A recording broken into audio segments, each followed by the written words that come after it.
Hi, ladies and gentlemen, it's the R&R Show. We are live this week on the LDM Network because now I have to sound professional in case we get a sponsor. Today's show is sponsored by Cola. We don't know what brand it is, but it tastes pretty goddamn good. And also sponsored by Filipino Peanuts. The peanuts that make you say breakfast. What's up, ladies and gentlemen? Welcome to the R&R Show. It's your girl, I'm your Karma. And it's me, Raphael G. We're causing problems. We're causing issues. You are, because not me. We're trying to get a sponsor. Yes. Presented by Cola. Oh, my God. 50 cents for 3 bottles. Ladies and gentlemen, we have a dope show for you tonight. Not drugs. Dope means funny, good. Excellent. How about lit? Can I use the word lit? Lit. Not drunk. Not. I'm sorry. I was sorry. The C came before the L. Sorry. Not.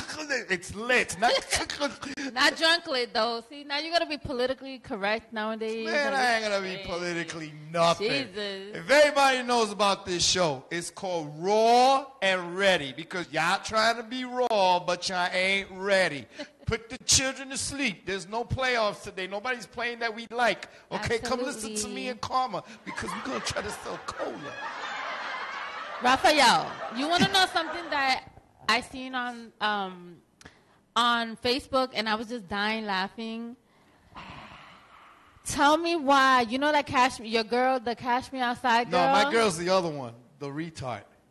Whoa, Vicky? Yeah, whoa, Vicky's my. She's like, can't you see I'm black? Y'all coming upstairs and I ain't black. I'm black. This is a real baby right here, girl, because I'm black. She's retarded. She's real retarded. Yo, That's I don't know where the hell she comes from, but I saw the fight between her and Cash Me Outside.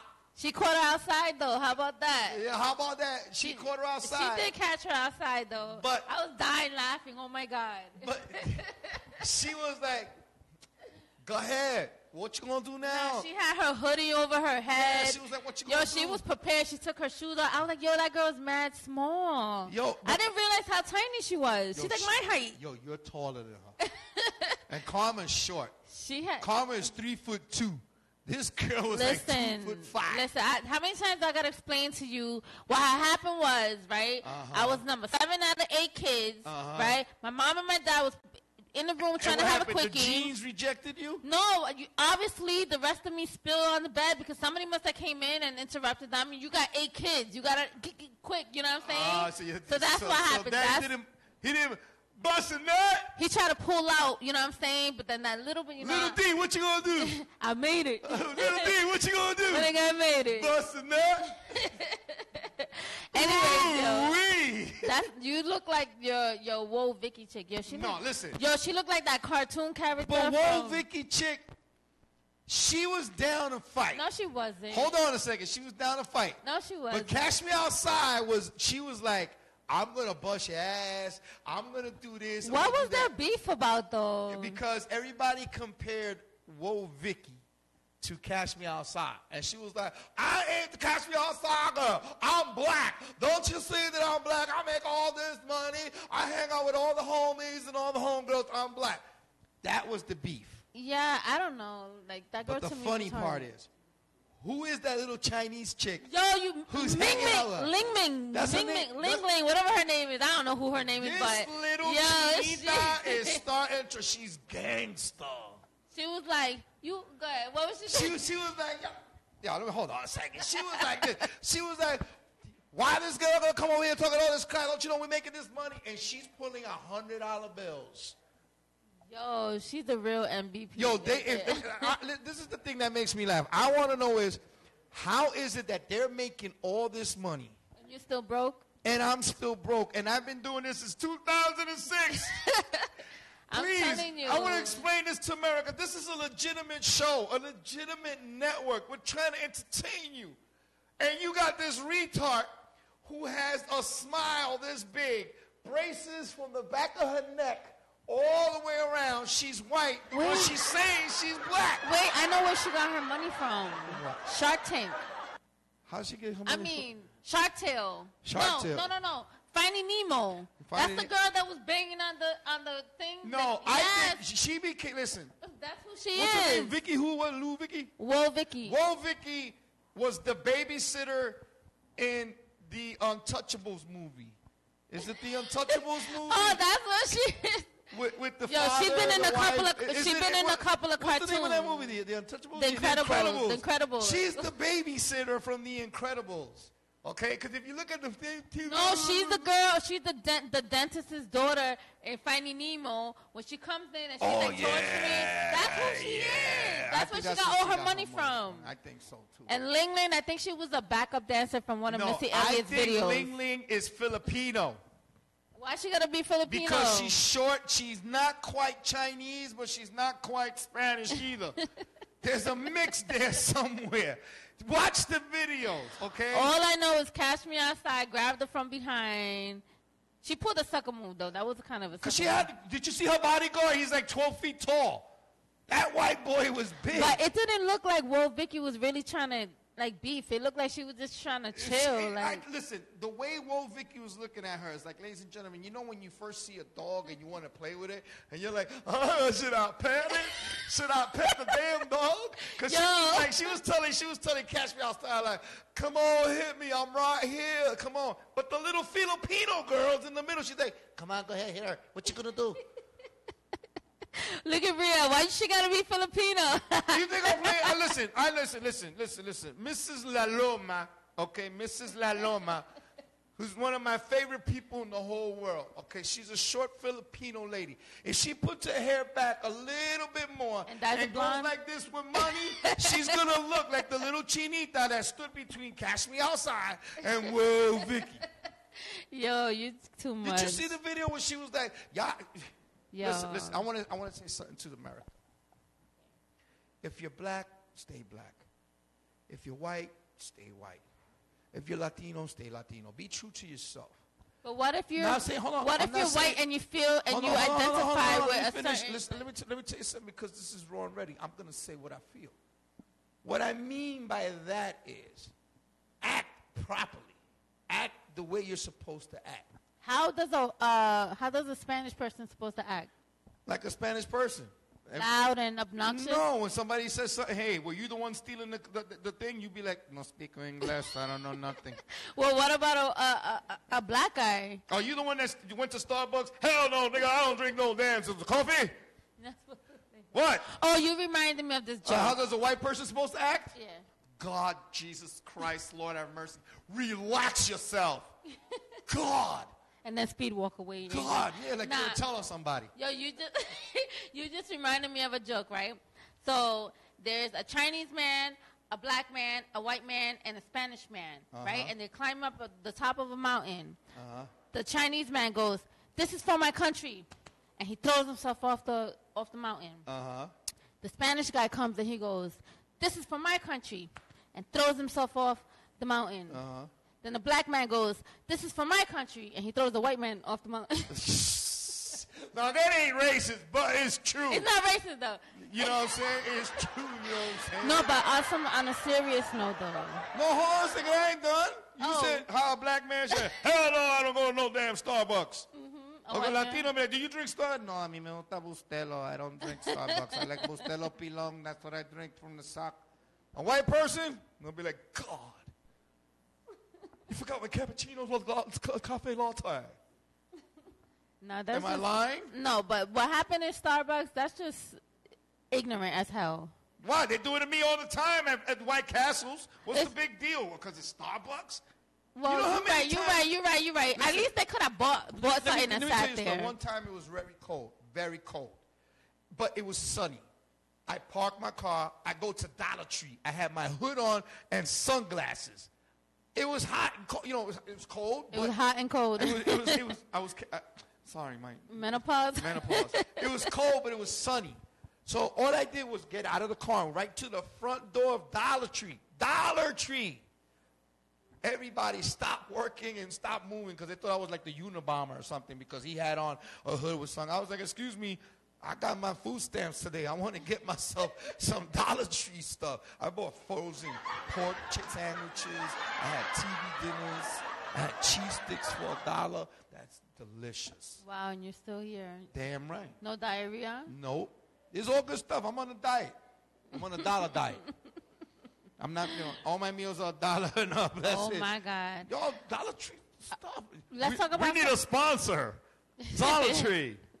The ghetto's new luxury stores. Only your luxury store. I ain't going food shopping in there. You never been to Dollar Tree food shopping? Not food shopping? Hell Yo, no. you don't know what you're missing, mama. You don't know what you... They got chimichangas. Nah, I'm good.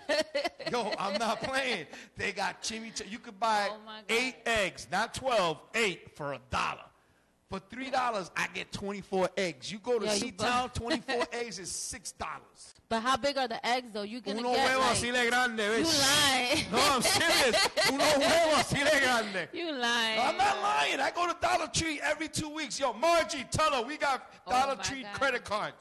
You got credit card. Bonus points for every $1 we spend. Oh, my God. Yo, me and Margie, we go to the freezer section with like little kids in Toys R Us. Babe, they got chimichangas. They got grilled chicken. I buy the dollar cheeseburgers. Let me get one of each. Yo, nah. Like Cardi B. Yo, babe, tell her, babe, tell her. Bowling on a budget. $80 or more in Dollar Tree. We get a 4-pack of toilet paper for $1. Because me and her got big asses. We need like $5. Yeah, but how much is in that roll, though? 1,000 sheets, just like Scott tissues. Hell no. Am I right? Look, Charles knows. He's on the budget. What you know about Charles that? is on the budget, too. Word? Charles is on the budget. Charles buys his clothes from Dollar Tree.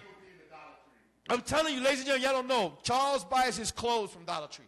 Oh, my God. All right? He bought the L, the D, and the M for $1.75 with tax. And then he what? And then he went like this. LDM. 79 cents. Oh, my God. Rhea, the Filipino queen at Dollar Tree. She be going in there going, give me $20. I'll be back with furniture. I ain't buying no meat over there, though. No, you don't buy the meat. They don't sell meat there. They don't sell Dollar meat. Tree, Right, they Charles? sell You know, everything for $1. Ladies and gentlemen, let me tell you something right now. Forget about going to C-Town, Key Food, and all that stuff, because I don't work no more. The EBT cards destroyed all that. Go to Dollar Tree. We're looking for sponsors. Oh, my God. Dollar Tree, the Beverly Hills of the ghetto. Hey, sorry to bust your bubble, but I want to talk about a post that we had posted up real quick on our Facebook page. That it caused a lot of like controversy. You got a lot of people mad with that post. Yes, we did. Yes. We put up a post on our Facebook page asking the listeners, if Donald Trump takes us into a war, should his people go first? Should everybody that voted for him go first? Look at that. As we speaking right now, people are hitting us up talking about like the hell with Donald Trump. We like the Dollar Tree jokes better. What do you think? You're a U.S. veteran. You're a vet. You fought for the country.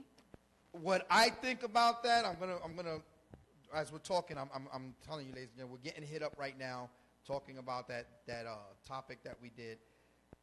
If we do go to war, do I feel that Trump and his government people or his followers should go first, the people who voted for him? Yeah. I believe they should. Yeah, but it doesn't work that way, though. No, but I believe it should, because you know what? They're a bunch of freaking retards. That's why. It says here, if Trump starts a new war, the people who voted for him should be first to be drafted. Do you agree? Some of the answers that we got, I can't say on the air, it's been very explicit. Stephen O'Brien says yes, because that's how it went with the other presidents, which is true. Is it? Yeah. Well, James McBride says, well, we all know that it's the only way we'll win the war. The other worthless Marys will get picked off the first 10 minutes, or they be home crying mommies to their ditch, which is true. What does that mean? What that means is when you get people who are, how can I say this, spoiled to shit like hell, okay?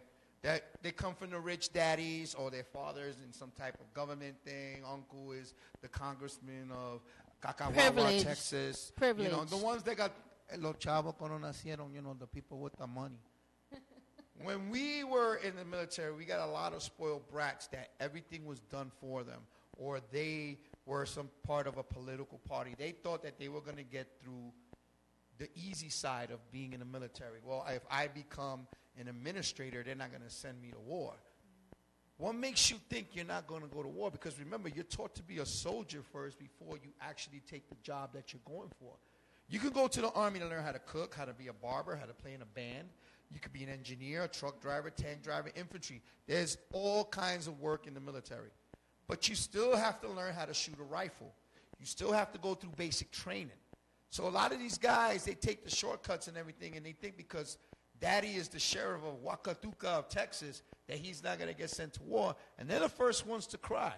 So if Trump is out there saying, well, we're going to go to Korea, we're going to go to Syria, we're going to do this, and all these redneck hillbillies are like, that's right, my president is the best. Send them first and watch how their opinions of their president will change when by the time they get over there. Why they said the other president?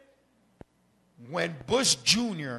sent everybody to Iran, I supported him when we went to Afghanistan first because of the fact is, because of 9/11, you know, they knocked out our two front teeth, you know what I'm saying? So we went over there for revenge. It went from Operation Justice to Operation Get Saddam Hussein. Saddam Hussein was quiet all those years after Desert Storm 1 for us to even go to Iraq, but because he threatened Daddy, he sent all those young men and women out there to go fight this war that we lost a lot of people. And if you watch a lot of these documentaries, all these gung-hos, yes, we're going to go out there and march for our president, we're all saying, what the hell was this damn problem? We weren't doing nothing. You understand what I'm saying? That's what I mean by that, because Trump likes to talk, but Trump won't send his sons there. No, absolutely not. If we have a draft, I want Trump Jr. to go first. And if Trump Jr. says, you know what, I'm an American, I'm going to follow the laws of my country, I'm going to support my president, I'm going to go in. I mean, if any of you have a question or a comment, you guys are more than welcome to call the show right now. 347-640-3920. And, you know, come join in the conversation. If you're a Trump supporter, call. I dare you. You know what I think? I want a Trump supporter to call the show right now.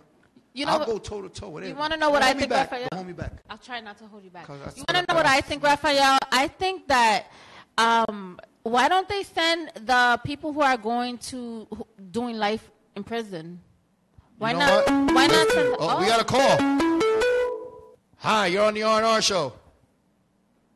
Hi, you're on the R&R show. Why don't they send people? What's going on, Charlie? Brother Chris. Who? Hold on 1 second. We got to put the speaker on in here.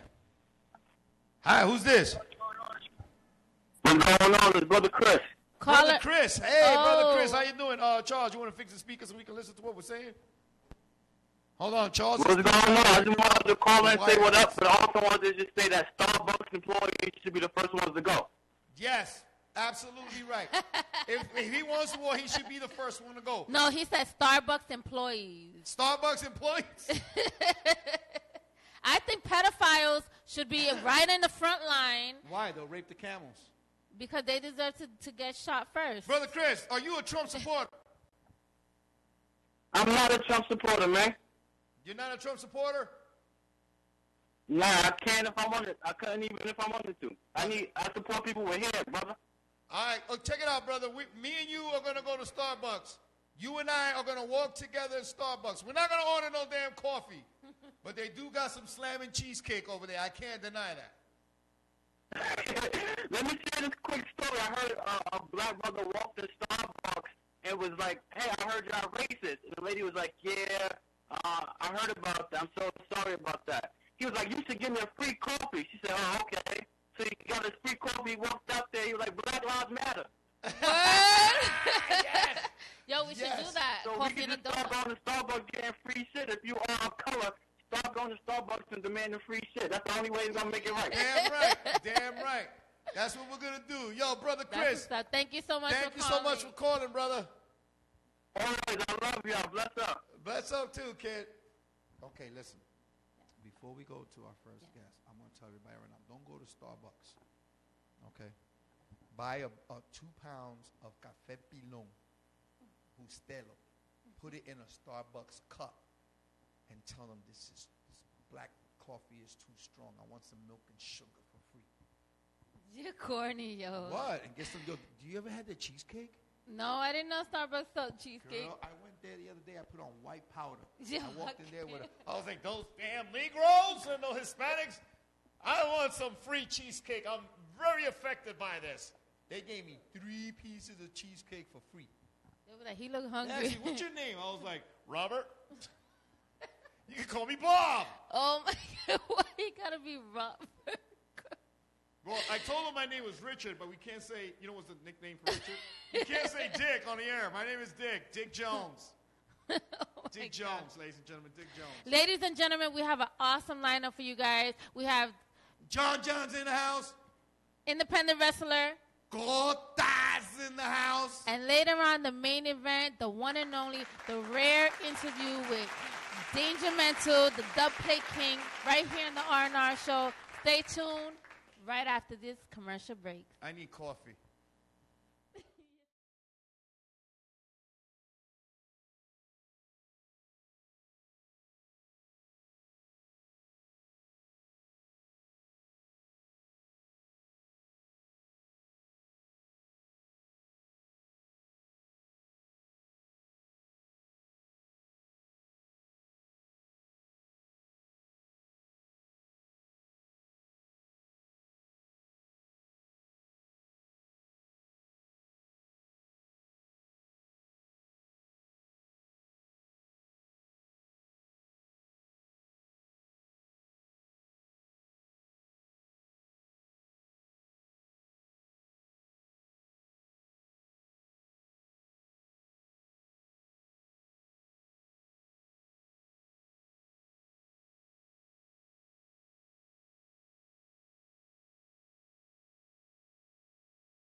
Ladies and gentlemen. Why you? Well, because you got a black man next to you. It's on, brother. The mic is on. She got a black man. She said, "Stop it! Look at the size of this motherfucker. He big." Ladies and gentlemen, John John's in the house on the R&R show from Garrison Records. Look at the size of his chest. I thought when he first came in, I thought it said Gary. He put Garrison Johnson Jefferson III Records. Jeez, great. Welcome to the R&R show. Thank you. It's a pleasure to be here. Thank you, guys. My Always man. a pleasure. Always a pleasure. Bronco, you need another wrestler? We'll call him the Rap Maniac. That's right. So tell me, brother, where you coming from? Who you representing? I'm representing Garrison Records. My name is John. I'm from Queens, New York. Shout out to Queens. But more importantly, this rap music thing that I take serious is basically for like New York. But and then we're migrating to the world. But let's get New York rap back where it should be. Absolutely. I'm You know with what I mean? you. Let's try to get that Please, first. no more baby. Catch Me Outside. You know what I mean? Let's No try more to 69 with the rainbow hair. Stop. Hey, that kid is doing his thing. Don't hate It's on all him. good, but we need He's to. doing. Yeah, do he's you doing agree? good. I agree that He's doing his he's thing. doing his thing, but I agree that as a rapper, not to, downplay what he's doing, but as a rapper, I believe if you got something to say something that has some potency with it. And with all these things going on right now. Down to your level yeah, it's all I'm good. sorry. It's all good. It's all good.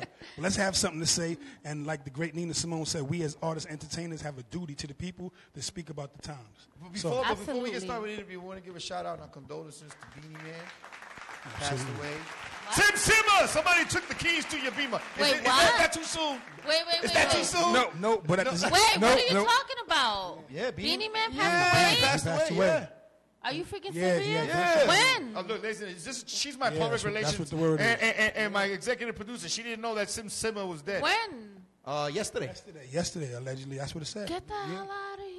Yeah, and Miss Barbara Bush, who passed away also. Miss Barbara Bush. Ooh, I don't care And about her. Harry but Beanie from Man. Night Court. From Night Court.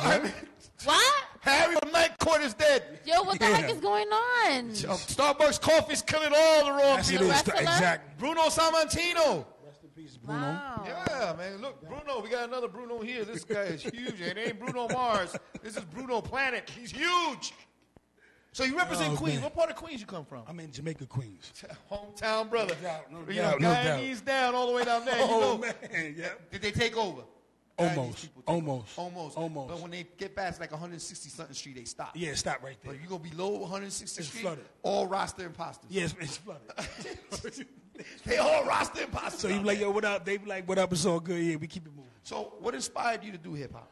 I always had, a knack for just wanting to read and learn to see what's going on. And I was really good in school as far as just learning and resuscitating and understanding words and things of this nature. So I just started to get into it, and I started writing my little poems here and there, but I like the way you could put words together from rhyming, from listening back to LL, Cool G rap and Rakim, and I started listening because my uncles used to listen to that. Yeah. So I would see them doing that, and I'm like, yo, you know what, then Run DMC, and once that started hitting 84, when it really started getting big, when we started getting noticed, I said, you know what, let me try this. Wait a second. Did you say 84? Yeah. I was born in 83. Well, Run DMC. 71. I was there when Sugar Hill Gang came out. I'm 1980, Hip hop, so it is hip what it to the is. hip to the hip hop. You hoping don't stop. Hip to the hip hop. Absolutely. And then we changed the world. Absolutely. Absolutely. So how old were you when you first started writing? When I first started writing music, I was about maybe 14, 15. The 94, 95, you started to really, because the Lost Boys really started to hit. Right. Lost Boys, Lex Beamers in the Coops and all that. You know what I mean? My And favorite one is that really started to hit. I'm in love with two chicks. Yes, Lord, that was it right there. So when that started to hit, you know what you say, you're in high school, and then, you know what I mean, you got Biggie. When Biggie came in 94, forget Absolutely, it. When yeah. Notorious B.I.G., you know what I mean, God bless his soul, when he came, it was really because it wasn't a Brooklyn thing, and that's what I'm saying about me, myself. A good rapper is not really where you're from, because everybody will understand from the universe what Hey, you're listen, kicking. Naughty by Nature came from Jersey. You understand what I'm saying? Good music Naughty is by Nature right. came from Jersey. And you had real. You had that era of hip hop. Exactly. Was the turning point of the doors open from other states. Absolutely. Even though we had NWA Right, on and the West everything, Coast. but that type of rap really wasn't getting The exposure. airplay that it wanted. Absolutely. You know what? Absolutely. Who was another great group? Onyx. Onyx was definitely Onyx high out of was Queens. lit, And yeah. you know Nas was lit. So, you know, LL Cool J had it. Leaders on the underground. Exactly. LL had it lit. So, you know, Yeah. Queens really, Q-Tip and them, they had Yeah. it, you know what I mean? So it was really, Queens was really lit all the time. And so me coming from that era as far as just watching them growing up and seeing what they was able to do and how they was able to put their words on good records and start getting the respect, I said, let me start wanting to do this. And I started to try it in the first, you know, your rhymes is cat and rat and dog. And you got to get it together, which is elementary. And then you started to say, you know, that you start understand more, and what you go through, witness, or see somebody go through, you could put it on record. No, And definitely. I started to Don't grow forget, from we there. had Nas that came from Queens. Absolutely, Queensbridge, Mobb Deep. Mobb Deep. They, you know what I mean? Just dope. Yeah, Brooklyn. I mean, don't get me wrong. But if it wasn't for the Bronx, this rap thing probably would never be going on. Always got so to, you know you gotta no represent the BX. You ain't gonna BX. You ain't gonna just put Queens up here. Remember where you at? I got Look, y'all. you fell into that one. You fell into She that wasn't one. even born when hip hop came out. It doesn't matter. Okay, she wasn't even born. Listen, born. by the time she was born, we already had LL Cool J. We already had Grandmaster Flash and the Furious Five, Run DMC, Rakim. Everybody was already graduated. All right, but before all of that, there was freestyle music, and where did that come from? Okay, so I know a little just bit. starting this so, one. all right. It's all good, come on. So, what was your most difficult challenge when you was writing your track that you were about to present today? Well, it's the funny part. Good Times. That's actually a freestyle from my mixtape that's coming out. It's untitled right now because I'm more of a stage and a mental mindset of just let the music speak.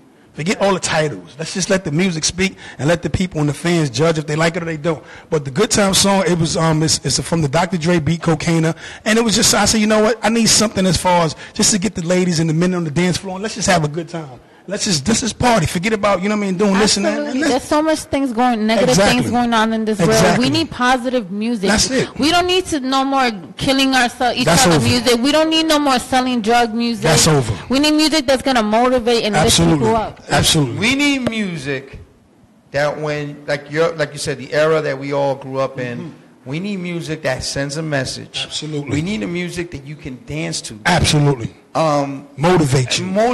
Inspire you. It gives you something to think about and everything. Because I remember, I forgot who came out with that song that says, "Bob your head to this." Because if you can do this to a rap song, be like, damn, this is a beat. Then you got the lyrics are high. Exactly. You got your first fan. And now you got that panda. Exactly. Exactly. You're going to use a zoo animal to make a song?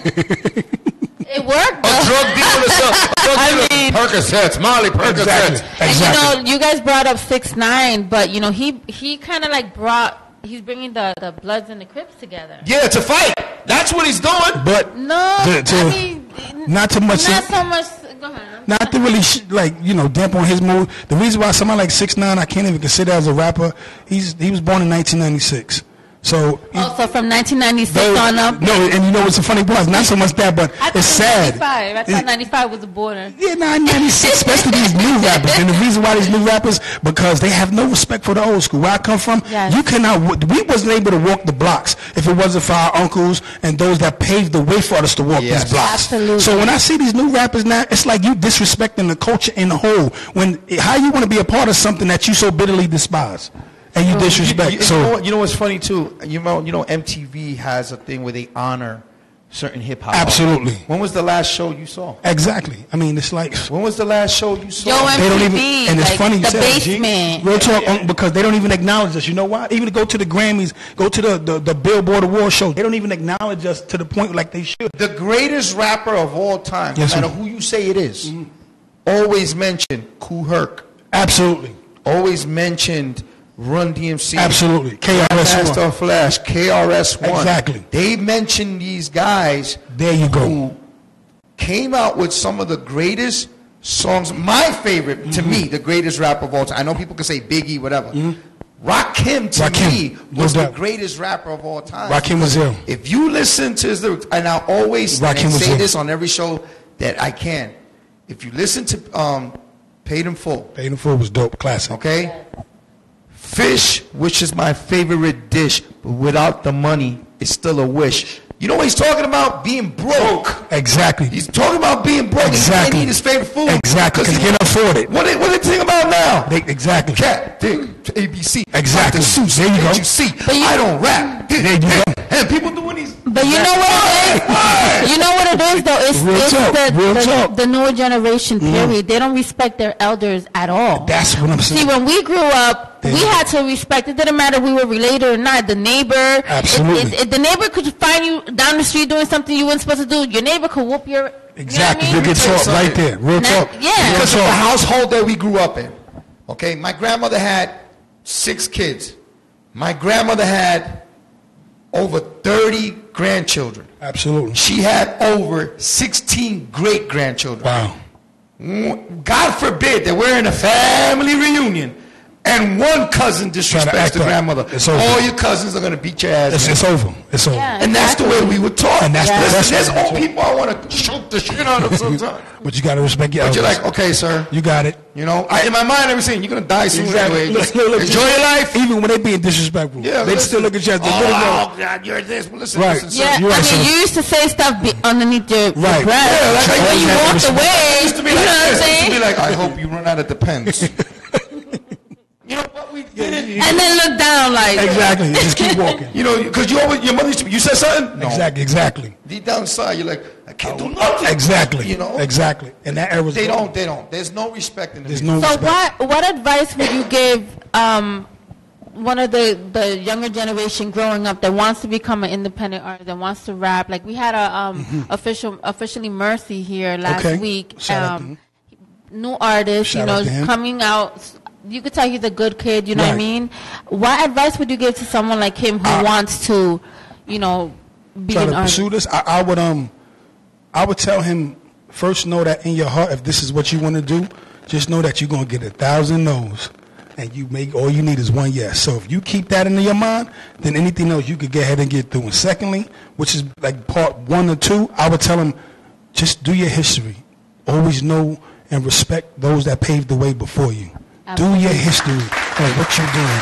Because if those that, like even the Bible says it's a sin not to know, and those, heavy is the head that wears the crown, there's a reason why that's written. Because if I give you more, to much whom is given, much is required. So since you know more, you're going to be required and asked to do more. We got people that are texting. What's the number to call in? The number to call in is 347-640-3920 if you want to ask Mr. Garrison Records, John.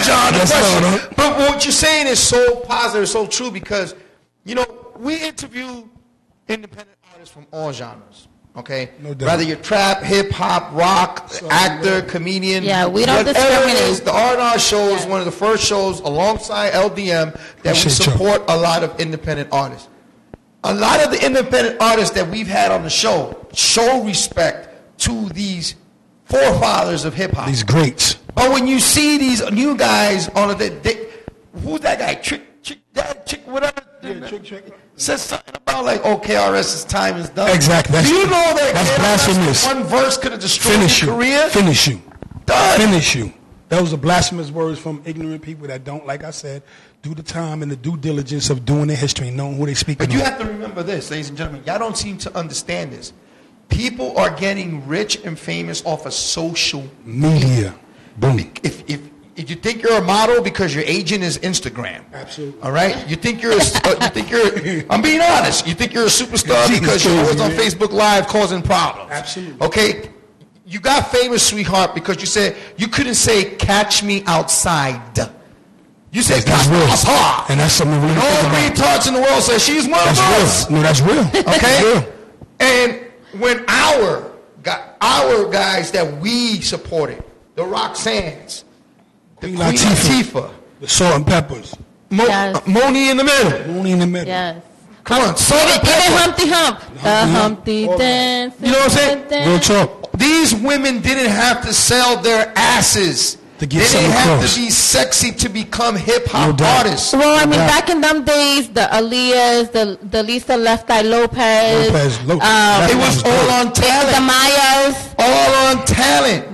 Natural beauty. You didn't have to have your big old ghetto booty and big breasts to be beautiful. To go to restaurants and rap. Absolutely. DJs of, I'm not nothing against the DJs of now, but the DJs of then had to carry milk crates of records. Put that work in. Okay, BLS played our music. Absolutely. KISS played our music. Absolutely. The original 92 played our music. And I'm talking about before it became Hot 103 or whatever.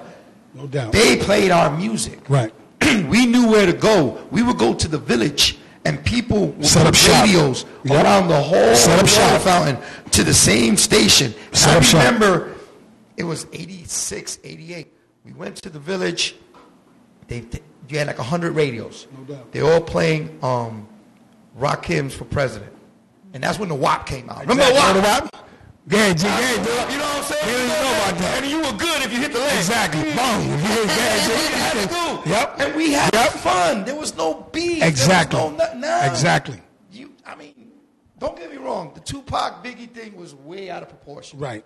But now you got the 69. You need bodyguards to get on stage. Yeah, it's terrible. I mean, it's terrible. It's not authentic. But you know, it comes with the the territory. Now we live in different times now. Right now, what we consider to be dope, like our kids might not consider it because just like when our parents grew up to like the Smokey Robinson, The Stylistics, the Commodores, but yeah, I'm gonna say something this one. Yeah, you and I just that hit a nerve. I'm Go first, I'll get you. When you were kids, you're like, oh, not again. This and that. But when you and I got older, those same records, that's what created and cultivated the culture. But look at what changed, though. There you go. Exactly. Those men were proud to express their love to their women. They were proud to be like, oh, this is my lady. Yeah, and I agree with you, sweetheart. But now, if these kids grow up, they're not gonna listen to a lyric of somebody says exactly. What's the name of that song? Let's get it on. Oh, that's another good one. Let's get it on. Shining Star. Come on. Have you Hello? seen them? Hello? Yes, I used to listen to the Shy-Lights, the Delphonics, the Commodores. The Commodores, you know? The Manhattans. Listen, you really want to Rolls-Royce. You really want to tell a woman you love her? No doubt. Play Truly from Lionel Richie. There you go. Yes. That's what Anything you gotta- Lionel Richie. Just play that. Should Just be play like, that. Just play that. Or you can What are kids going to listen to today? Nothing. Mom, what's that song? Trick in the lollipop stick. In my butt and my nuts to the wall, licking on the floor. There's nothing that's gonna play that. we got a call? Okay. There's nothing that's gonna play that. You know what I'm saying? We're gonna play. Yes. John, thank you so much for coming on to the R&R show. Appreciate y'all having me. Hopefully you stay on for our sexual healing segment. Absolutely. It's all good. It's all good. It's all good. It's an old school one too. What is the name of this track that you're gonna? This song is called Good Times and it's featuring my son. I wanted to get him in the studio and just give him a little outlook of how we do it. I said, yo, Justice, do a little intro for me. And he did an outro. Now, before we play your song, where can they find you? You can go to SoundCloud, which is soundcloud.com/John, JONJONONETIME. Social media. You can go to Instagram. I'm John_GGC. You can find me on Facebook.com/JohnGGC. You can find me on Twitter @JohnJohnBaby30. You can also find me. I didn't get the what's the one? The next one. The IG. No, not the Facebook. Not the other one. No, not that one. The Snapchat. I didn't get Snapchat yet. I didn't get If you really Snapchat. want to find out, let him walk with his shirt in the middle of the street. He's bigging up the spot. Look at your local satellite dish. He's there. Garrison Records. No doubt. Queens. No we doubt. in the house. No doubt. And I just want to shout out just New York, period, and just all the hip-hop underground artists that really do this, that really believe in themselves and really spit that real music. And, you know what I mean, my moms, God bless my pops. You know, matter of fact, today's the 12th anniversary of my pops, his passing. So I said, He ain't passed. there it is. Baby. There it is. He went to glory. You know what's going on? Up there with my father. There you understand? Looking at us like, exactly. That's how I look at it. Exactly. So it's a celebratory That one. good music. It's a good celebratory one. right now with, No doubt. With all these No guys doubt. saying, hey, Prince, look, they're talking about Exactly. So that's a good thing. This is Prince celebratory. just look at him and be like, what would What you talking about? You're cheating, man. So, Good times. Yeah, good time. John. Featuring Justice. Garrison Records. shout out to Justice. On the Thank you, LDM Justice. Network, the R&R show. We'll be right back after this. No doubt. Thank you.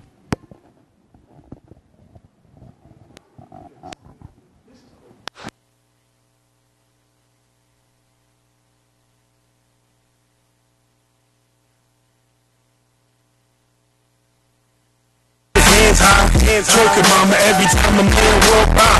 Wink my eyes, say hi. It's just you and I unify. Don't need to be shot, so grab my hand, may I have this dance? Never act hesitant to my advance. My only chance to prove my point and make my choice. I choose to listen to your voice. When you say my name, my ladies hit the dance floor. Put your hands high. Choking mama every time a man walk by. Stay high, don't be shy. I come to have a good time, sip on good wine. We meet eye to eye. I'm feeling all those good vibes. I found your spot on a true pleasantly surprised. Ask why. If you feel John, raise your glass in the air. Oh God, all this ass in the air. I gotta get it. My free spirit. Connect with shows that dress you will and be sticking to your curves and digits. Baby girl, tell me how you living. Cause if you move right, we synchronize to this rhythm. Me and you, we one and two. We do what we do. Pop tags, everything brand new. Drama come bang bang. But in the meantime, come put your sexy lips on the champagne. pain. Ain't nothing changed. We masters of the game. Sean 3 came home. So fire with the flames. Let's toast to a real G. While the Capri is free. That put a new smile on Grandma Betty Jean. We all good. No man can ever touch me. Cause I fear God and respect the power of money. Never sell my soul or compromise. No need to lie. The answers you seek, baby, you find them in my eyes. Baby girl, hit the dance floor. Put your hands high. Twerking, mama, every time a man walk by. Wink my eyes, say hi. It's just you and I unify. No need to be shy, so grab my hand, may I have this dance? Never act hesitant to my events. My only chance to prove my point and make my choice. I choose to listen to your voice. When you say my name, yeah, John, one time. Just this one time. Deja one time. Papa Prince, Jordan, Tommy, yeah, one time. Is you a ride or die? Something I want, I know, baby, I can find in your eyes. Nothing but open air in the sky. Garrison Records means only pleasure we provide. Yeah. In due time, my new rhyme, word for word, improve my new mind. Prayer is the true grind. So when you walk by, it give me chills. Your calves on point, your feet moisturizing Gucci heels. Turn back, you wake my eye, it's all real. Now I know what means it looks to kill. Sexy faces, no sparing fragrance. Bottles of these cases intensifies our situation. John, salute my nigga nation worldwide. GGC is the only conversation. Ladies hit the dance floor, put your hands high. Twerking, mama, every time John walk by. Wink my eyes, say hi. It's just you and I unify. No need to be shy, so grab my hand, may I have this dance? Never act hesitant to my events. My only chance to prove my point and make my choice. I choose to listen to your voice. When you say my name, John. One time. Paris the right. You know what it is, baby girl. You get a taste of this real G life. You heard me? I see you dancing. I see you twerking. I see you shaking. Hey yo, and all you dudes out there, get on the dance floor. Go find you a female. John. Hi, this is the R&R show. We're back. Yeah. Turnbuckle Talk. Harrison Records. I got Kota in the house. What's going on, everybody? Hey, you want to use the mic to talk because they can't. Oh, what's going on, everybody? How you doing? Okay, I got Kota out. You can tell, he's two Puerto Ricans right now talking wrestling, bro. I got Kota in the house. You know what I'm saying? Thank you for coming on the show, Papa. Thank you, my brother. It's been a while since you've been trying to get on the show, man. I know the probation officer said you couldn't come for a little while, but we good now. Yeah. Finally, they said too much charisma, but you know what? Doesn't matter because you could never hold Kota back. That's you know what I'm saying? Now, you tell people what Kota stands for.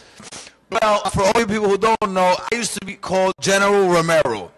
So basically, I realized that I'm better than that. I'm extremely charismatic. I'm uniquely entertaining. Simply, Kota. Charisma out the ass. That's right. Charisma out the pool. Charisma. That's a cool name to have as a wrestler. So when they introduce you, be like, ladies and gentlemen, Kota. Yes. But what if you get somebody that mixes it up by accident, like they too high, man? Ladies and gentlemen, wait, Kota, what the hell? They have to understand what it is. Well, it's funny because I had somebody that really didn't understand this, so they were like, ladies and gentlemen, C.O.T.A.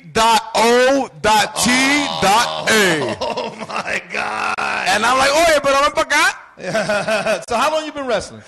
I've been wrestling for about 6 to 7 years. 6 to 7 years. And where do you come from? Like, where do you get your inspiration to become a wrestler? Well, back in the day, the King of New York, El Rey All Day, EC Negro, he got me involved when I was about 17. I went to a doghouse. I was training with Homicide, Lathon, and Slugger, Low Life Louis, J Train, and a few of the other guys, Azrael, shout-outs. So then about a year and a half in, I got into an accident. Okay. When I got healthy, when I got better, ready to go, I kind of gave it up a little bit. Yeah. So I see the King of New York again around 2011, and he tells me, yo, what's good, bro? Yeah. I see you again for a reason. Yeah. Ever since then, I'm here now. Little bumps in the road, but, little by little, I'm getting it. Always paying my dues, Of course. Listen, people don't understand, like, we've been saying this before. Independent wrestling, there's a brotherhood. If people really respect you and really appreciate your work And people really appreciate the hard effort you do. They'll always stay in contact with you. Right, absolutely. They won't use you like some guys do, but they'll respect you. They'll call you for their shows, or you call them for their shows. There's a tight knit and everything like that. People don't seem to understand. And you and I are big guys. Right. We're big guys. We're not these muscle-bound guys that you see with the cuts in the stomach and all that stuff. Right. We're big guys, and we do this because we used to be fans too. Right. You know, so when you're a fan, you become a wrestler. It's like a dream come true. Right. You You know? do something and you like something because you're a fan. Exactly, man. I mean, I'm a fan of comedy. I'm a fan of music. So I got my show. I'm a fan of wrestling. And I'm going to be honest, nowadays, wrestling is entertainment mixed with hard wrestling ethic. Yes. With good work. It's a mixture now. So you know what? If I lack in the abs and everything, you make it up somewhere else. I make it up with the charisma, with the entertaining.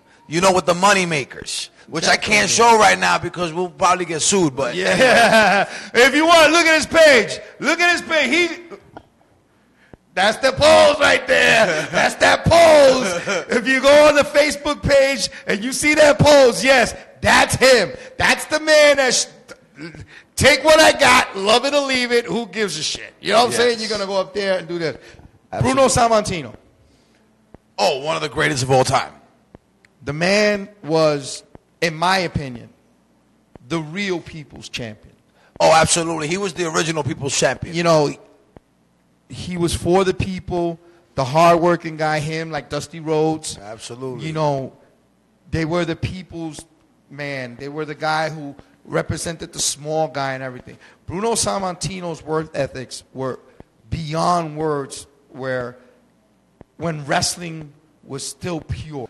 Right. And that guy can go for like 25, 30, 35 minutes. I think they used to do, 1 hour matches 4 or 5 times a week. It's funny because you were talking about back in the days. My father, I don't know if you probably remember, the Sunnyside Gardens used to have wrestling. Yes. Antonito Rocca. Yes. All these old school, you know what I'm saying? Like, and Antonito Rocca is one of my favorites. Yeah. Because I watch him against Killer Kowalski. Yeah. Like he looks like he was really trying to take Kowalski's head off. Yeah, and see, in my bloodline, I have my father, which is the original Charo Boricua, and my uncle Miguel Perez, who later on had his son Miguelito Perez fight in the WWE with the Boricuas, with all the guys from the Attitude Era.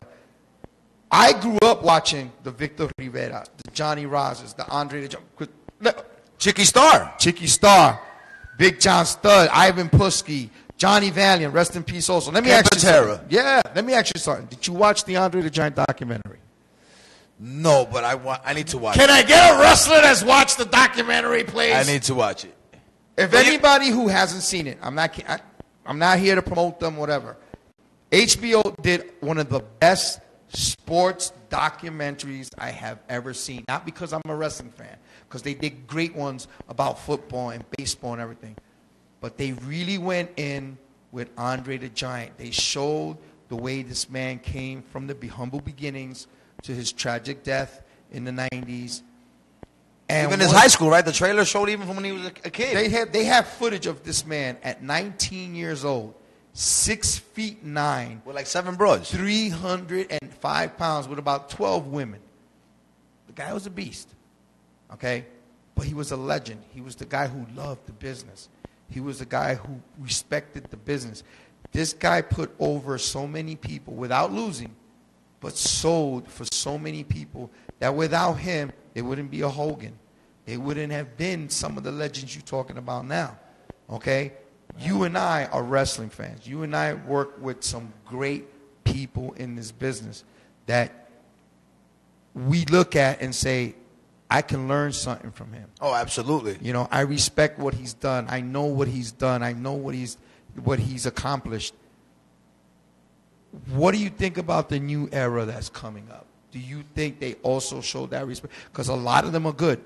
A lot of them know the history. Well, I'm going to be honest. I feel that a lot of them show that respect, but a lot of these young kids also are very talented. Oh, we got a phone call? Hi, you're on the R&R show.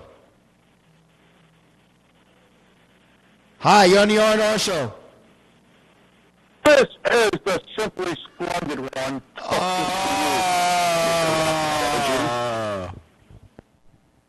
What do you want now, Simply Splendid Bobby C?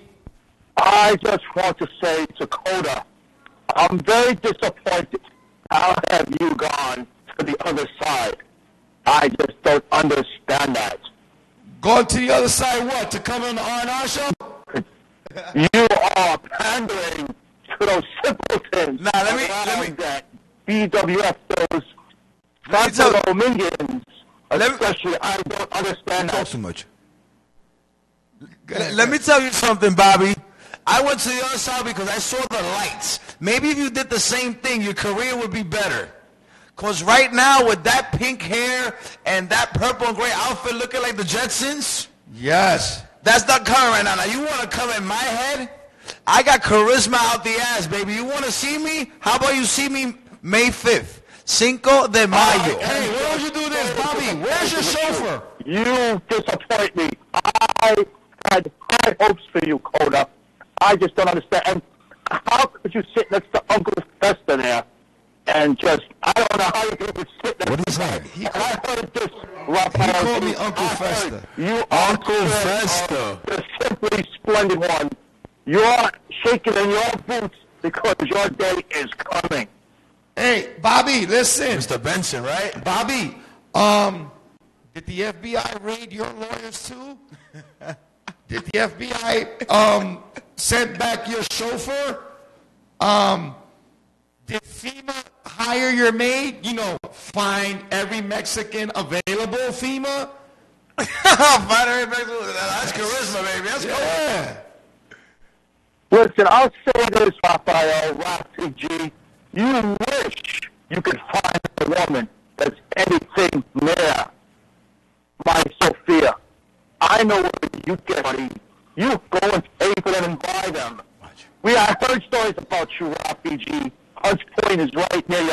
Well, you used to live near there, so I understand why you're so close to Hunts Point and why you're so infatuated with Devil's Gym, because you're right next to Hunts Point.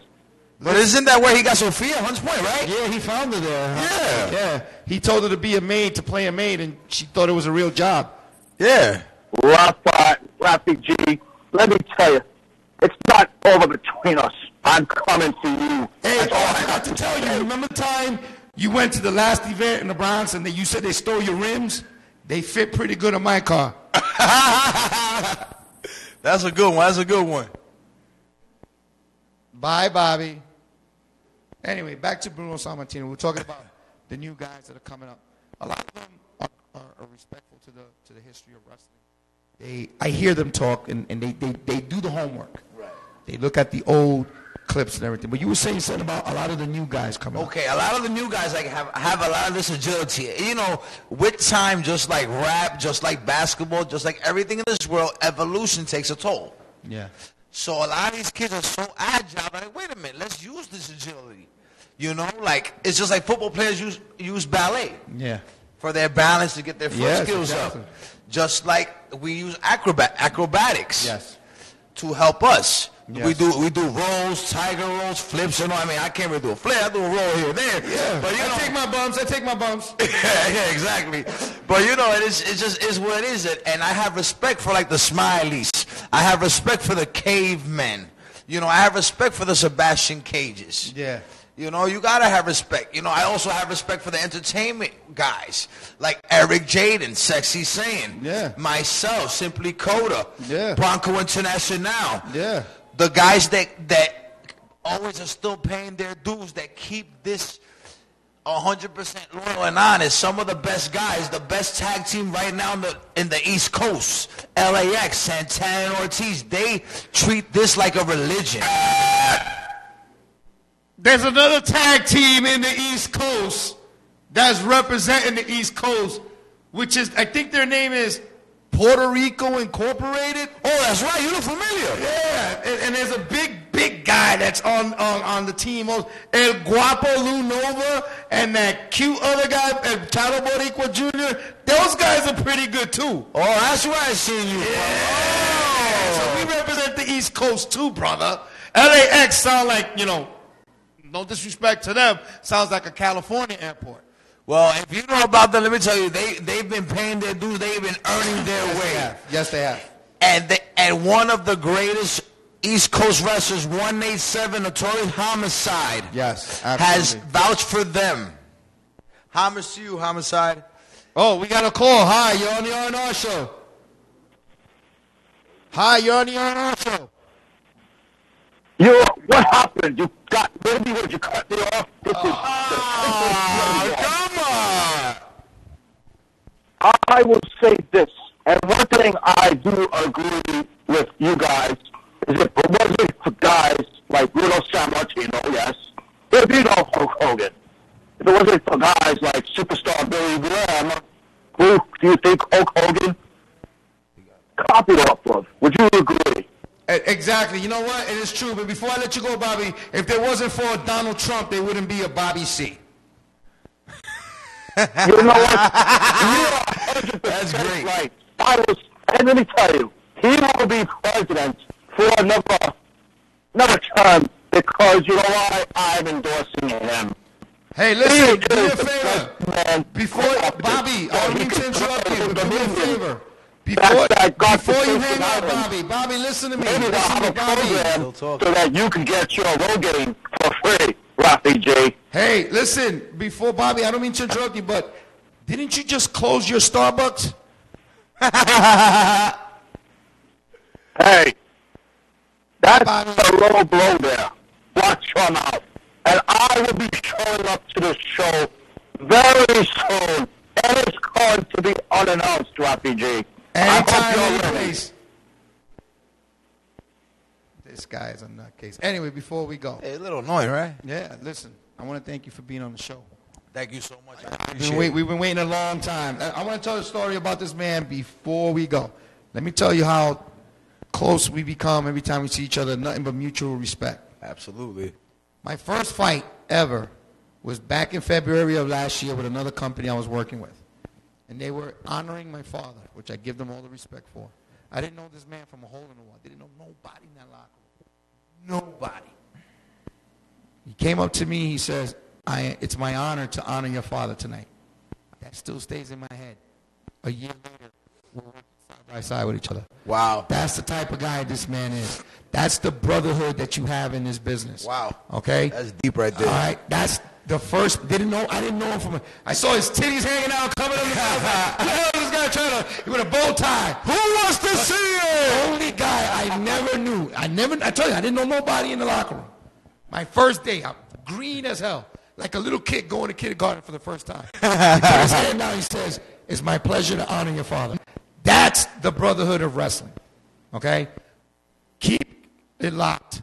It's the R&R show, the LDM Network.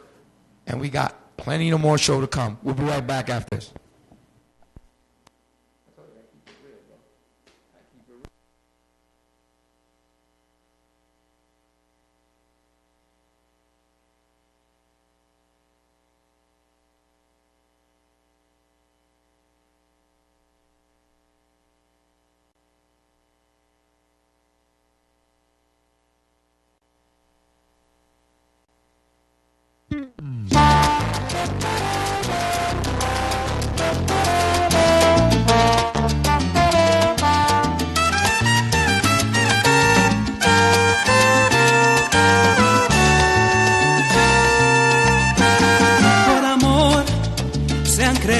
Los hombres en la faz de la tierra.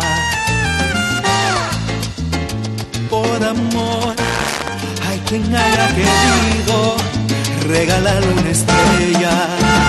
Por amor fue una vez al Calvario con una cruz a cuesta. Aquel que también por amor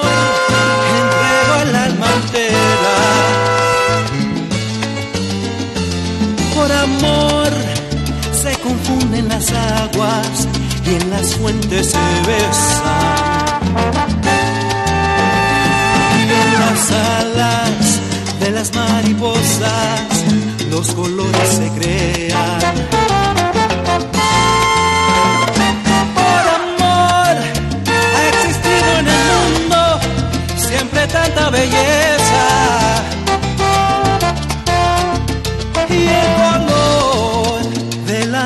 naturaleza se pintó por amor. Por amor soy de ti y seré toda la vida mientras viva. Por amor soy de ti, por amor, por amor, por amor. Por amor, una noche cualquiera, un amante se entrega. Por amor, con un beso se calman unos labios que esperan.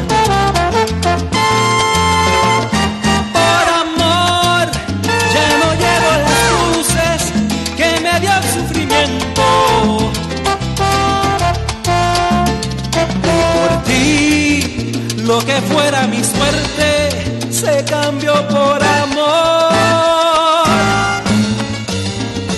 Por amor, soy de ti y seré toda la vida mientras viva.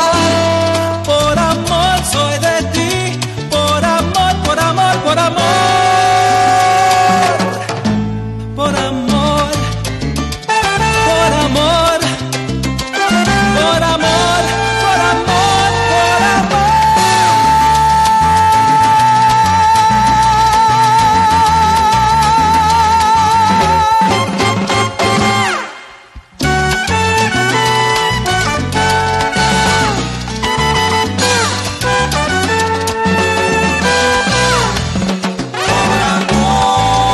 Se han creado los hombres en la faz de la tierra.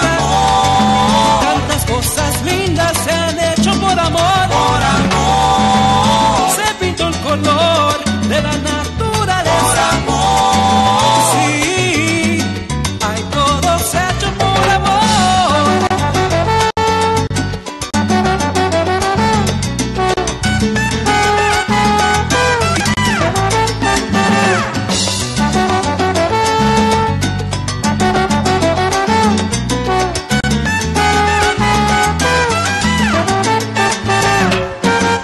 Por amor, por amor, Todo ha sido por amor, ay, si entregaste el corazón, todo ha sido por amor, por el amor a alguien, amor al aire, amor que arde, todo ha sido por amor, amor que muchas veces se vuelve dolor, todo ha sido por amor, un lindo sentimiento, esa ha sido la razón, todo ha sido por amor, por amor, por amor, por amor, por amor, por amor.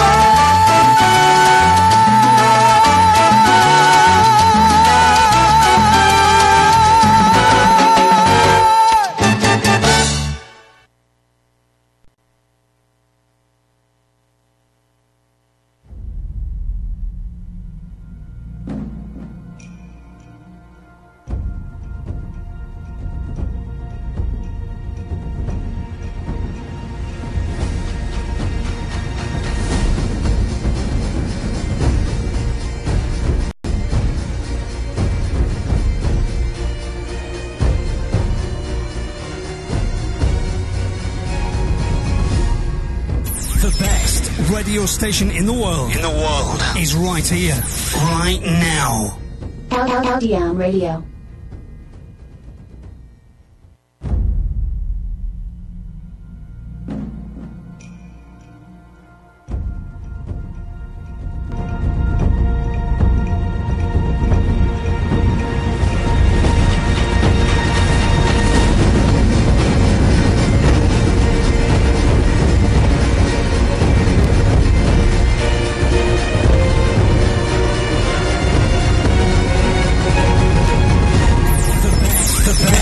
Radio station in the world.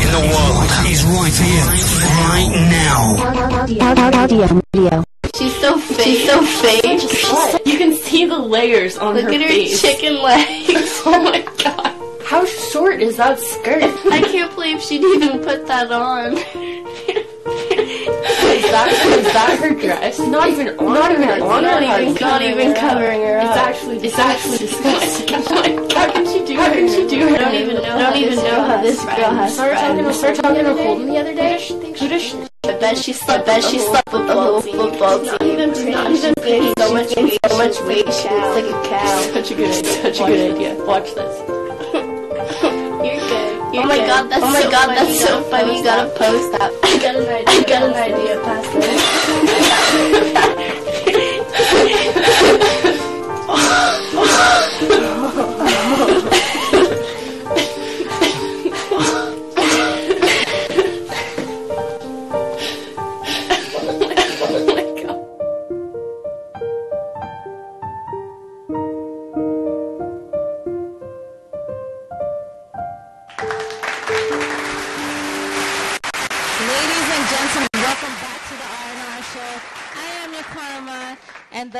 special guest of the night, Mr.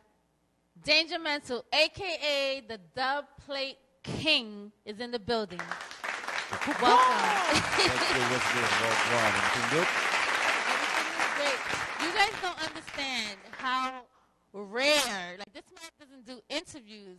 You don't understand like, how much I begged and I pleaded. I almost sold my blood just to get you on the show. Yeah, she promised me a roti, you know. I did promise you a roti. Well, welcome to the R&R show. Thank you so much for taking the time out of your busy schedule to come and, just be here with me today. So for the people that don't know, can you explain to them what is a dub plate studio? What is the difference between a dub plate studio and a regular studio? Dub plates is mainly like something that DJs get where they want a special version of a song that just like, with the lyrics altered just with their names in there. So you could use it for like parties, clubs on the radio, or some DJs actually use it for warfare where two DJs is trying to play who got the best dub plates to go at each other. It's pretty much a very expensive hobby. That's what it is. It's a hobby, but it's an expensive hobby. But I've been doing it 19 years now. That's dope. And you've been around the world. You've worked with some amazing artists. Yes. Dubs is really required that you work with the top names because a DJ wants the most popular names to play in the club. So if this DJ is playing, let's say, like a Cardi B record, the other DJ could play the same record, but they want to play Cardi B saying their name in the song. And the next DJ going to be like, wait, Cardi B didn't just big you up, right? Yeah, she did. It's my cut of Cardi B, So that's really what like a dub plate would be. And I do videos for the dub plates because, you got to show proof. Yes. That was really the person that actually did it. I know. I was in the studio with you. Right. And I had the pleasure of meeting Marcia Griffith. Oh, yeah. You met the queen of reggae. I met the queen of reggae. She's in the Guinness Book of Records for the most records sold by a female artist in reggae history. That was the queen there. You know what I mean? How was it like working with her? I mean, it's an honor. This is the woman, for those who don't know, that she sang big record. You know what I'm saying? That's like lifetime type of record. And it's just an honor because she's also one of the three singers for Bob Marley. Right. So it's Bob Marley and the Wailers, then it became Bob Marley and the I3. So she's one of the three singers that sang with Bob. So, And I heard that she was like the favorite, right? Yeah, I mean, her vocals polished. Like she sounds perfect today. I still work with her, So. Absolutely. You are also a producer. Not only are you a producer, you're also a manager. You're managing a well-known, very popular reggae soca artist. Yeah, he sings reggae also, but he made it in the soca genre. Now, what's the difference between soca and reggae? Well, you have to still break down what's the difference with reggae, because what people call reggae is like the overall name, but you have reggae and you have dancehall. Right. All right. So reggae is more like the band stuff, like one drop, groovy sounded with more content. Dancehall is the party stuff you hear.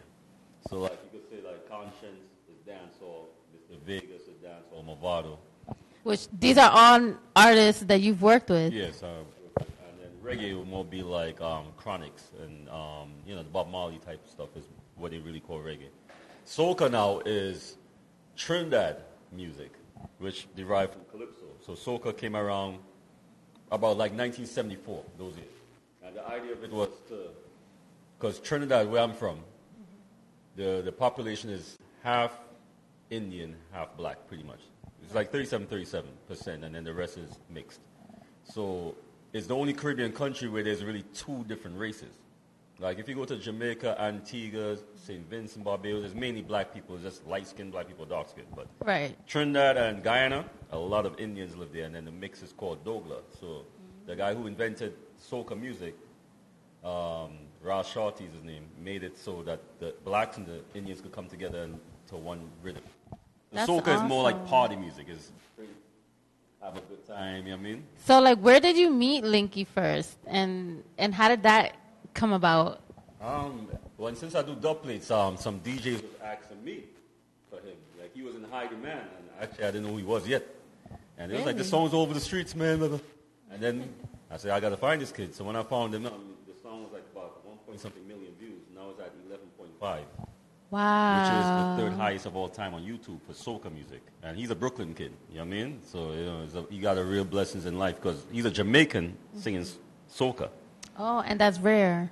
Very, very rare. Very wow. rare. Right now, he's currently the only one, pretty much. You know what I mean? That's lit. You know? And I took on the role as road manager, and he got like about 14 countries last year.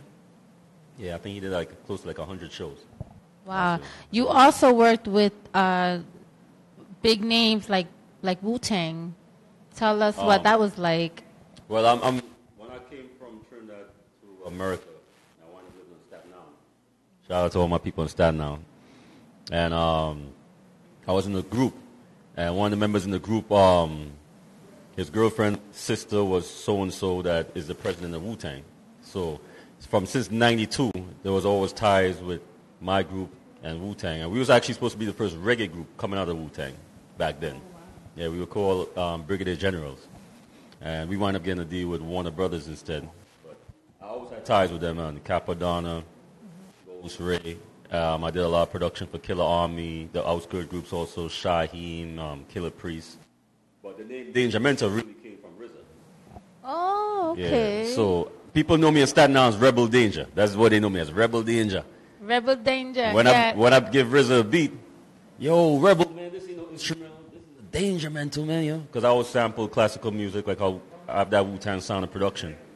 So it got to the point where I went to Japan on tour, and then I just changed the name to Danger Mental as the name I've been using now. But how was it like over there? You was all the way in Japan. Like, that's a whole thing. What do they know about reggae? What do they know about soca music? Yeah, when for reggae, they really like been into reggae since about mid-'80s, very deeply, like a lot of the artists always go there. But soca was actually premiered when I was there for the first time. Yeah, when I went first time, it was around 9/11 actually, September 2001, where there was two females that took it upon themselves to just bust this new genre over there. 'Cause everybody play reggae and hip hop. And woman is a man's world, so these women only get 2 a.m. on a Wednesday. That's the only time they get to be on the air. Now they say, let's stand out. I'm not going to play reggae like everybody else, so they played soca for the first time. They played the Kevin Little. They played Rupee. A couple of records, they played about 5. But I remember I recorded on CD back then, so I still have that CD today. That's you know amazing. I mean? Yeah, so soca is known now. They keep carnivals and everything, but at that time in 2001 it was brand new. So I went there with a record label.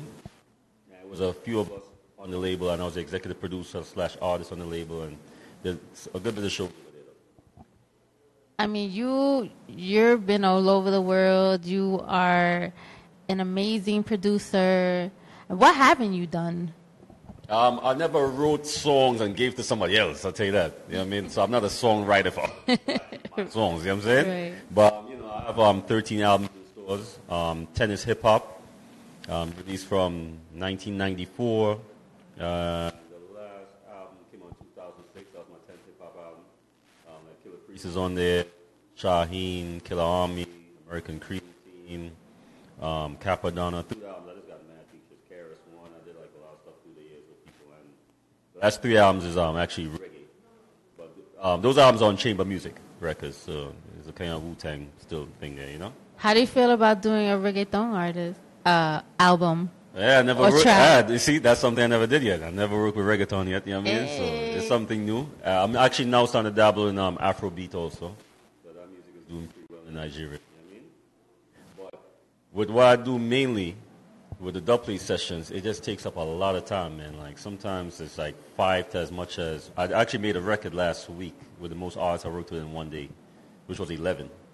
Wow. Yeah, that was last week. I was in Jamaica last week. I came back last week Friday, and 11 artists in one day. It's like an adrenaline rush. It's like That's the like next. 3. You start at 3 in the morning and you end at like 2 the next morning. How do you do that? It's crazy. It's like A lot of Red Bull. well, no, I don't really drink Red Bull. I just happen to ask for one. You know, like I'm a Roscato head. I drink Roscato and banana. What do you call that one? Banana Bacardi. That's more my thing. You know what I'm saying? But you know, with the double thing is just like it's such a high demand for it because now Red Bull is one of the sponsors that keep the they got the Red Bull Clash now. They kept one in London, and they kept the second one in Atlanta. And you know, Wiz Khalifa was involved and Popcorn, and it was a stadium with like 20-something thousand people. Wow. Now this is like an underground culture that is getting mainstream now. So it's like there's actually a dub plate on YouTube from Madonna. That's crazy. So if Madonna did a dub plate, it tells you that it's really spreading around. There's a dub plate from Kenny Rogers up there. The biggest people I've recorded was like Wyclef, Product G&B, Maria. Just did that on dub the other day.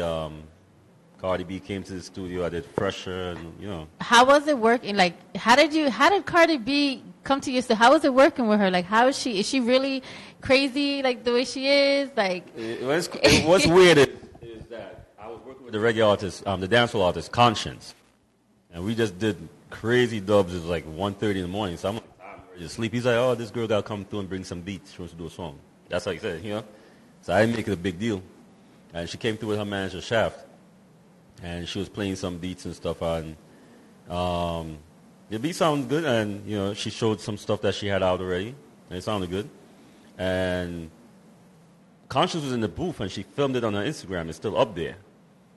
So people started hitting me up, yo, Cardi B in your crib? And this is probably like about 2 a.m. I saw about 13, 15, 17, 19 messages. I actually didn't know who she was. I really didn't know who she was. So I pulled Conscience in the other room. I was like, yo, who's this girl? Yeah, everybody asked me who's Cardi B.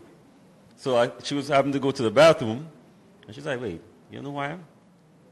I was like, no, I'm not too familiar. She's like, you don't watch reality TV? I was like, yeah, Flavor of Love.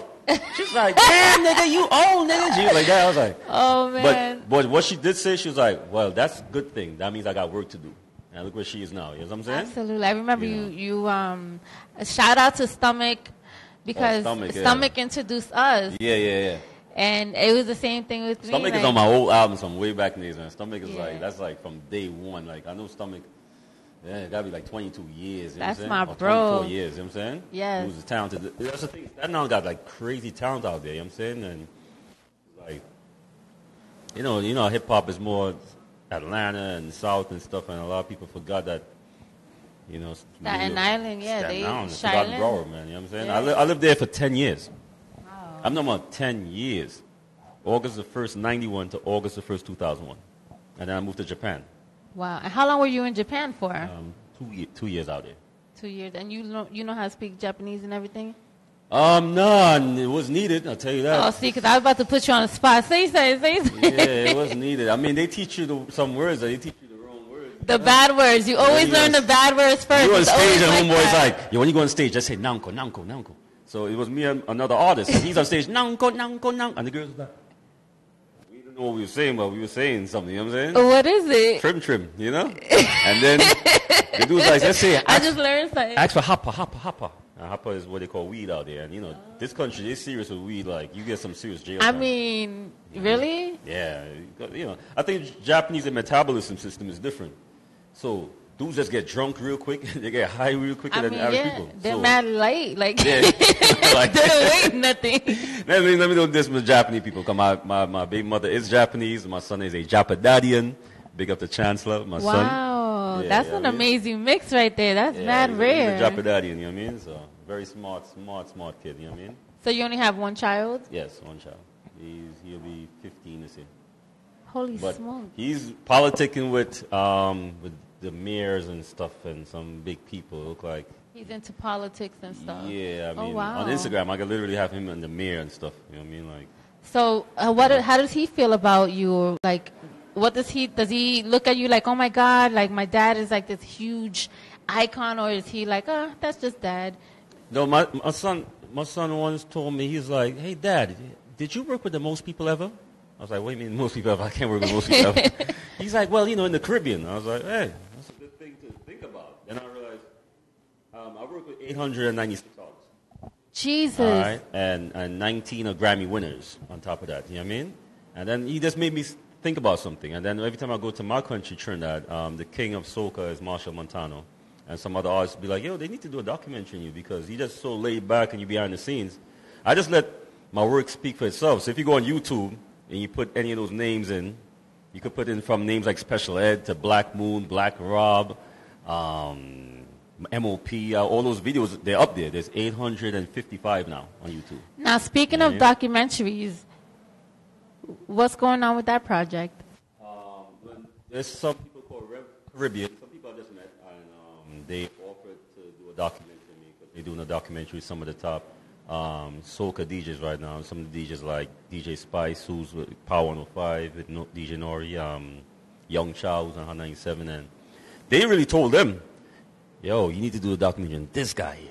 This is the guy here. And they came to me, and I'm a guy, I turn on interviews for like 7 years. I turn on documentaries. I know. That's why it's like the world is going to fall. Like, you don't understand. Yeah. Like, I promised you the roti. I couldn't get you the roti, but I got you patelillos. Because it's like you can't come to the Bronx and not have no patelillos. Right. You know what I'm saying? Yeah. Shout out to the Bronx. This is the only borough I never lived in. I lived in Queens. I lived in Staten Island. I lived in Harlem, and I'm in Brooklyn now, you know what I mean? So I never lived in the Bronx. So what's next for you?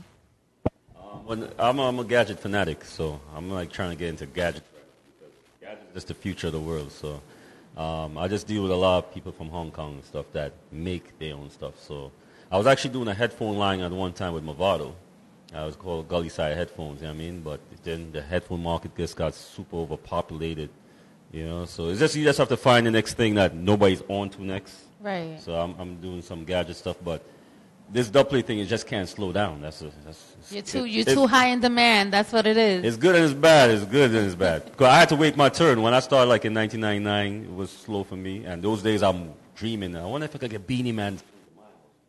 Oh, you know what I'm saying? And before you know it, they were calling me. Because when I started putting up the videos, that's when people was like, what is this thing that you do? And the words just kind of got around that way.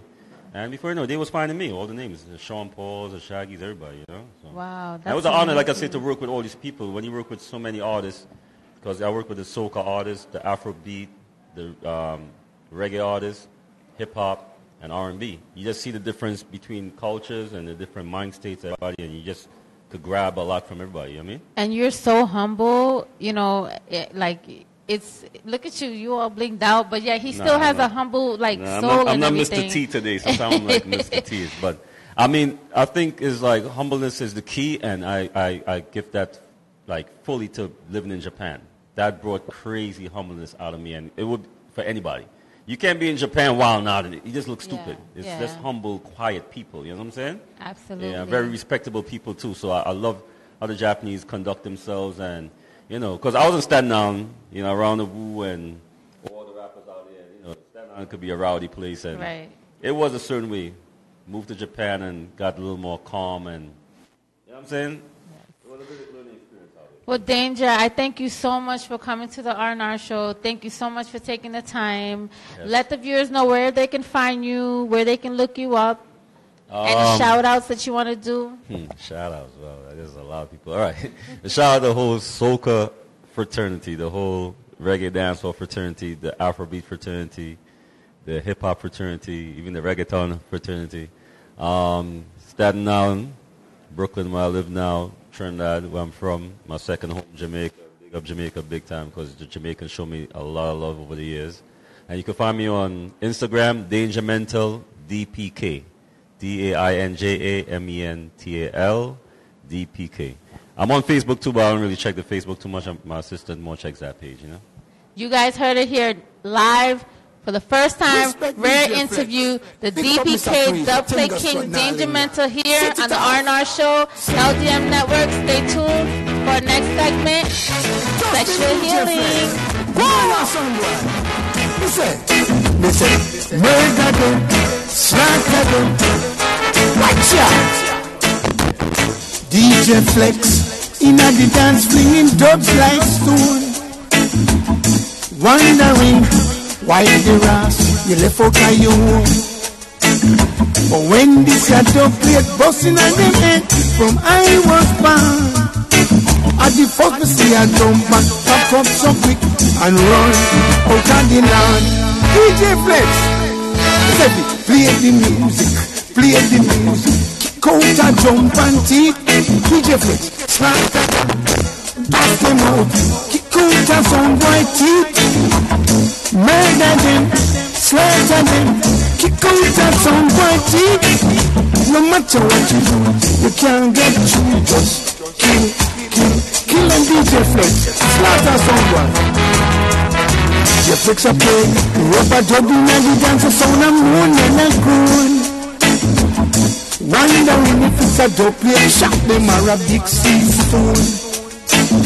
But when this a dub play, busting at the head from I was born, and the bubble see a jump and back up so quick and run out of the land. DJ Flex, we say, sort of the sound boy, murder the sound boy, kick out a jump and teeth. We say, kill the sound boy, slaughter the sound boy, dust the sound, you know DJ Flex. Murder them, slaughter them, run them out of the dance. No matter what you do, you can't get through. Just cuff them DJ Flex. DJ Flex, me say, murder them, slaughter them, run them out of the dance. Murder them, slaughter them.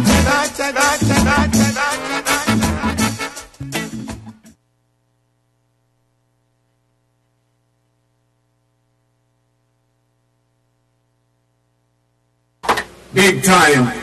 Step on them. Hull. Big time. Outside International. Uranus Live. Big time. What for your force? I don't carry AK. The AK, man. The AK, they will just come from PA and shot. You see? No, how you gonna do? Well, conscience go, man. Yeah, conscience go, man. The AK, man. You see me? Look at let's come forward. Watch it over to my conscience. I represent for the week by the Outsiders International alongside Shabba!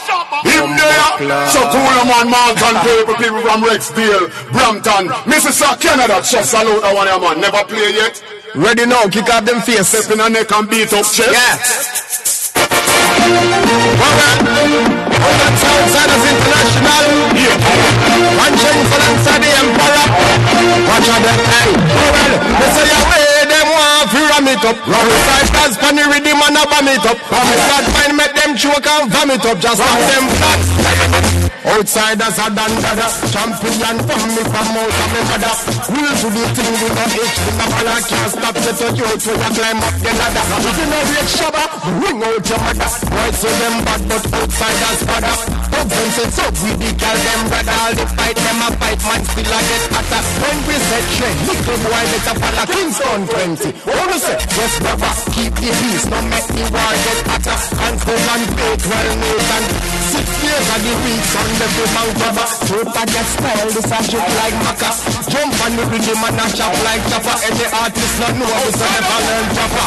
We are Chopper. Tell them away, them want to rub it up. Outside dance for the rhythm and a rub it up. All bad man make them joke and rub it up. Hey, brother! Not a mercy, whether them want it, that's how we plant it. I give it to them because them need it and them want it. Because them want it, outsiders are plant it. I give it to them, I give it to them, I give it to them. Well, if they want it, we can have while alright. See it up, they want it up, that's how they alright. See it up, the wicked rock, the rocket, alright. See it up, I'm just in a brand, alright. See it up, money for scramble, alright. See it up, we both know that they can't get beat up. When it comes to killing, now we let beat up. Outsiders, I'm a secret, sweet up. Jack's right in the middle, leave ya. I go and squeeze her, show her we need her. The man deliver, it's a bit lever. Feel that they know say that we so. We know them want it, that's how we want it. I give it to them because I need it and them want it. When the hour is passing, and I'm a pass it.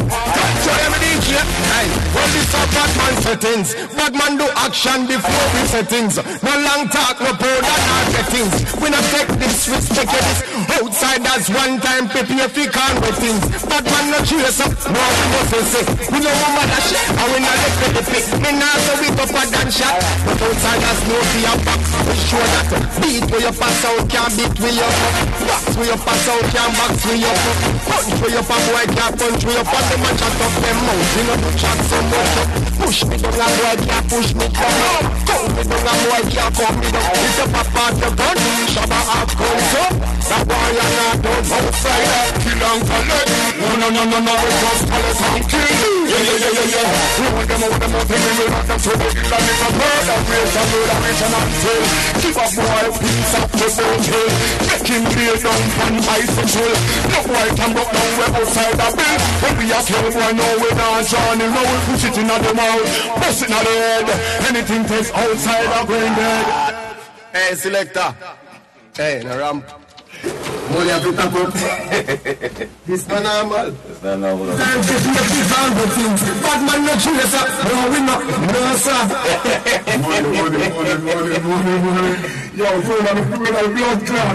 Yeah, this money. Yo, that boy, yeah. Because my friends want it outside of that want it. I give it to them, I give it to them, I give it to them, I give it to them. Here, Jack. You ever see me walking in the studio? You know what I'm saying? We got you to listen here, that's them, man. Ready.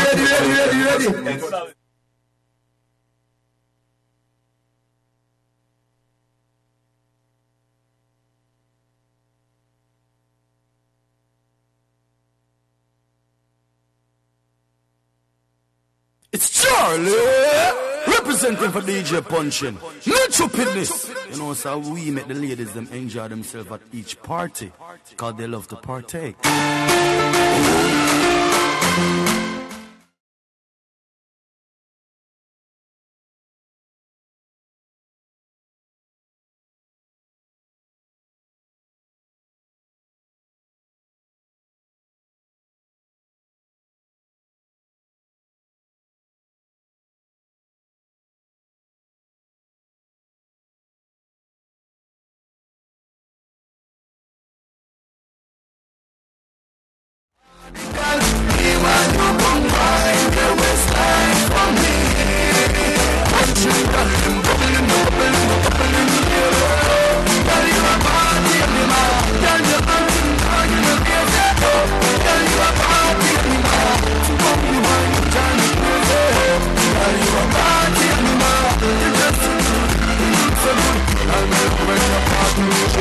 One shot, two shot, three shot, four. After 9 minutes, she come back with more. She get off the shoot.